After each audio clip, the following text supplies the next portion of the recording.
वापस night stay at Sai international करके हम गाड़ी के पास आ गए। जैसे कल बताया था कि बिकॉज ऑफ वो strainer pipe,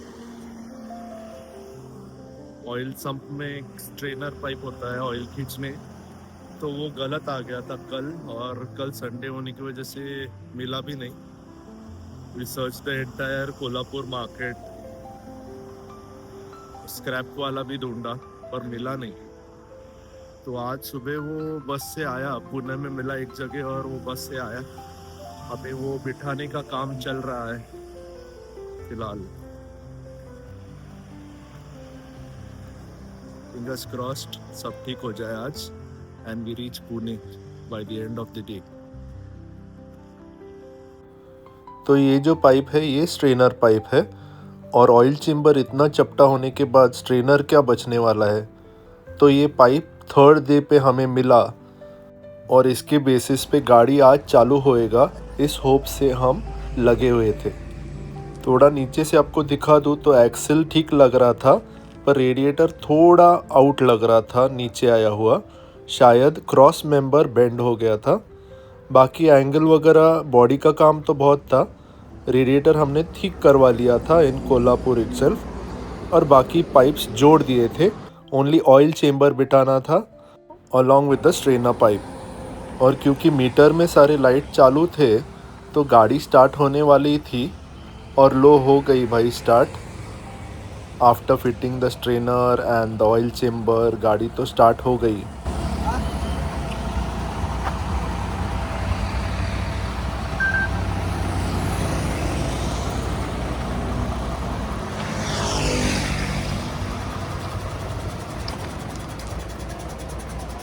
she is roaring as usual. वही आवाज़ सुन के कानों को सुकून पा गया। You are a fighter. बहुत ही अच्छा लगा भाइयों कि वो स्टार्ट हो गई। हालांकि थोड़ी दिक्कत ज़रूर हुई, स्टार्टर में कुछ क्लिप का प्रॉब्लम आ गया था, इसलिए गाड़ी स्टार्ट नहीं हो रही थी। ये देखो कुछ भी नहीं है इधर, गायब है सारे steps. But yes, the vehicle is roaring and she is working exactly fine. यहीं पे टेस्टिंग करके देखने का सोचा, थोड़ा आगे पीछे करके ब्रेक्स चेक करके, और कुछ आवाज़ नहीं है ना ये देखने का हमने वहीं पे सोचा।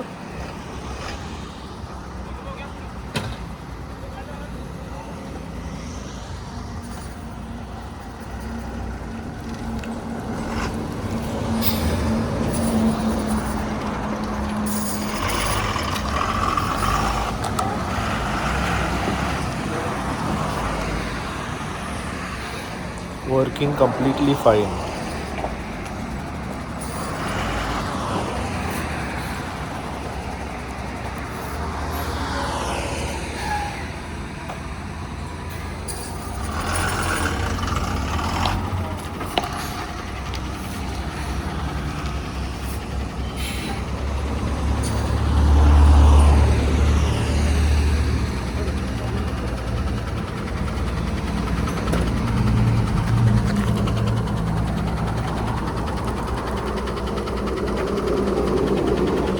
नो लीकेज, सब ठीक ही लग रहा था इस पॉइंट तक। कोई लीकेज नहीं, आवाज़ भी नॉर्मल आ रहा है, गाड़ी चल भी रहा है ठीक से। तो थोड़ा चाय लेके हम सोचे निकल ले इधर से Kolhapur to Pune, journey back to our home.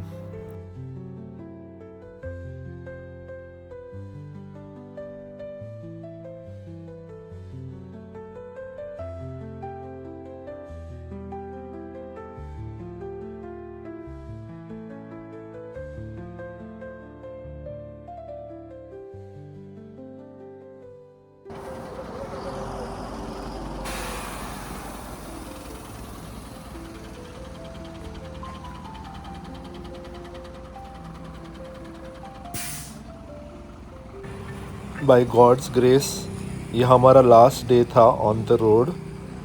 3 days बहुत ही बुरी तरीके से गुजरे थे, पर यस आज सारा काम होके हम वापस निकल रहे थे टू पुणे। अगर आपने इसके पहले के पार्ट्स नहीं देखे तो प्लीज़ जाके देखिए part 1 of tragedy strikes and part 2 बस रिकवरी। आज ये पार्ट 3 हम डाल रहे हैं जहाँ हम बस वापस लेके जा रहे इन वर्किंग कंडीशन यस, पर बहुत सारा काम बॉडी का जो है करना पड़ेगा और थोड़ा मैकेनिकल जो हमने टेम्पररी बेसिस पे किया है 250 किलोमीटर्स बैक होम जाने तक, क्योंकि यहाँ रह के सारा काम नहीं कर सकते।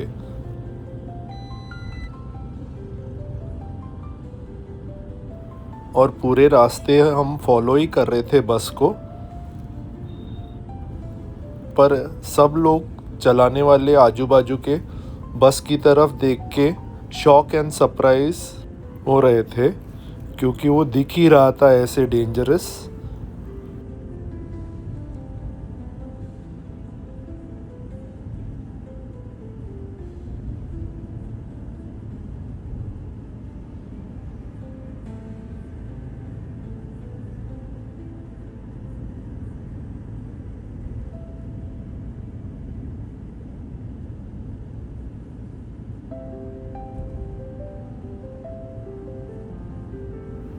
हालांकि जो ओवरटेक कर रहे थे उन्हें इतना नहीं समझ में आ रहा था, पर ऐसे कुछ दिखता हुआ मैं दिखाता हूँ 1 minute.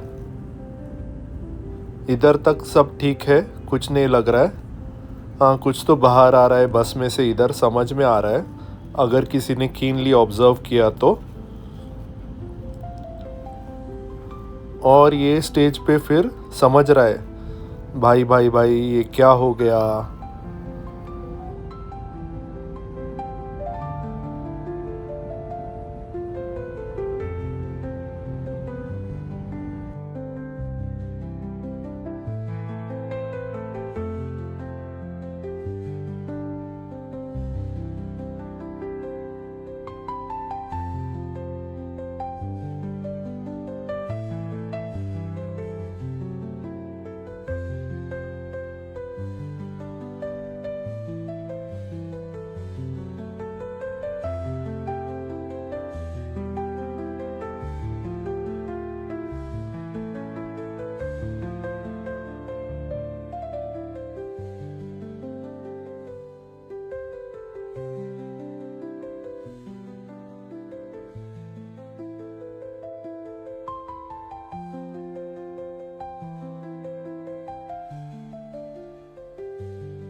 All messed up hair and in the same clothes।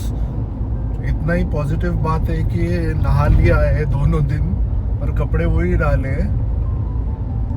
Life on the road. तो गाड़ी का इंजन तो प्रॉपर चालू कर दिया है हमने, अभी बॉडी वर्क के लिए लगाना है। तो for that we are heading to Pune और गाड़ी तो हमारे सामने है।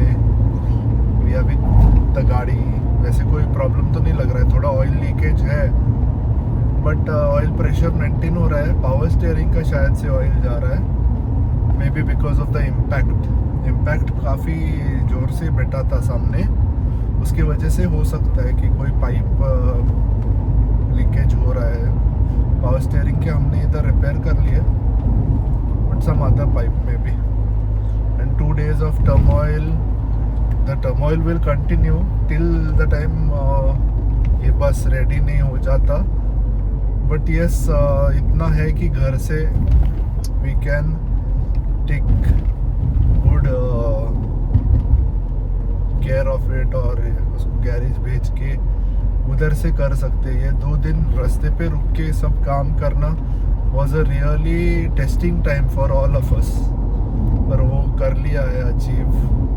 और कोल्हापुर से निकले हम 10:30 बजे ऐसे, नाश्ता करके will reach the garage at Wakad. वो भी दिखाऊंगा कहाँ लेके जा रहे हैं। वाकड़ में लेके जाके वहाँ पे काम चालू करना है गाड़ी का। ऑलमोस्ट पुणे के पास पहुँचते आए थे खेड़ शिवापुर, पर तो भी बस रनिंग इन नॉर्मल कंडीशन ठीक था, स्पीड भी ले रहा था, पिकअप का भी कोई इशू नहीं था। हालांकि थोड़ा ऑयल लीकेज था, वो देखना पड़ेगा। पर और एक चीज़ हमें ऑब्ज़र्व करनी थी, वो है टायर वेयर। अगर एक्सल थोड़ा बेंड है फ्रॉम द इम्पैक्ट तो टायर अनइवन वेयर हो जाएगा, और 250 किलोमीटर्स काफ़ी होते हैं जानने के लिए। तो उस पे भी हमारी नज़र बनी थी कि क्या एक्सल थोड़ा बेंड है, या फिर चेकअप कर ही ले। आप क्या बोलते हो? प्लीज़ कमेंट में लिख के बताइए।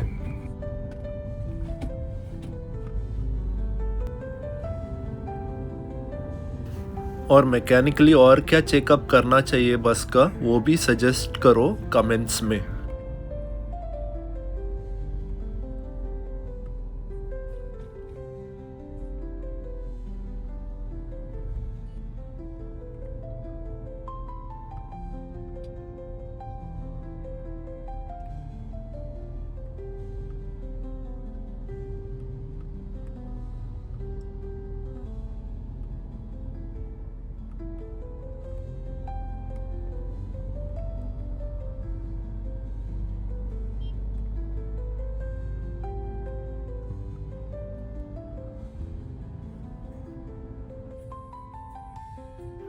और पहुंच गए Wakad. Finally feeling like we are home, back after months ऐसे लग रहा है। 3 दिन ही हुए हैं, पर वो फीलिंग बहुत स्ट्रेंज होता है। आप अगर इस सिचुएशन से गए हो तो समझेगा कि क्राइसिस में है, अकेले है, but still you have to be strong. वो सिचुएशन में किसी को कुछ नहीं हुआ ये एक्सीडेंट में, वॉज द फर्स्ट रिलीफ। भगवान की लाख लाख शुक्र है। और दूसरी चीज़, ये बस जो सिचुएशन में है उसे कैसे निकाले, वो फाइट करना और वहाँ से बस लेके वापस घर आना, ये एक बहुत बड़ा टास्क था हम सब के लाइफ में।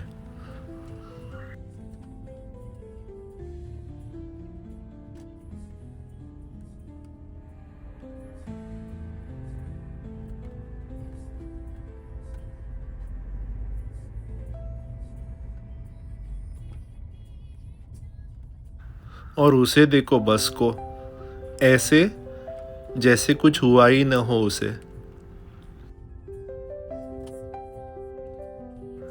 सच्ची में गाइस, ऐसा वक्त किसी पे ना आए। Let all vehicles be safe on the road, यही प्रार्थना करते हैं। और ये गैरेज है जगन्नाथ बस बॉडी बिल्डर्स इन वाकड़। इनके 2 ब्रांचेस है, निगड़ी में एक है और वाकड़ में एक है। हमने वाकड़ में गाड़ी लाई थी to get the repair done. और फिर थोड़ा सुकून था कि गाड़ी पुणे पहुंच गई सेफली। इसी के साथ हम हमारा व्लॉग एंड करते हैं। शेयर कीजिए, लाइक कीजिए, सब्सक्राइब कीजिए और कमेंट कीजिए कि आपको हमारा ये 3rd part of the vlog कैसे लगा। अगर आपने देखे नहीं है तो हमारे 1st और 2nd पार्ट भी देखिए। और अगले वीडियो तक take care and spread the love guys.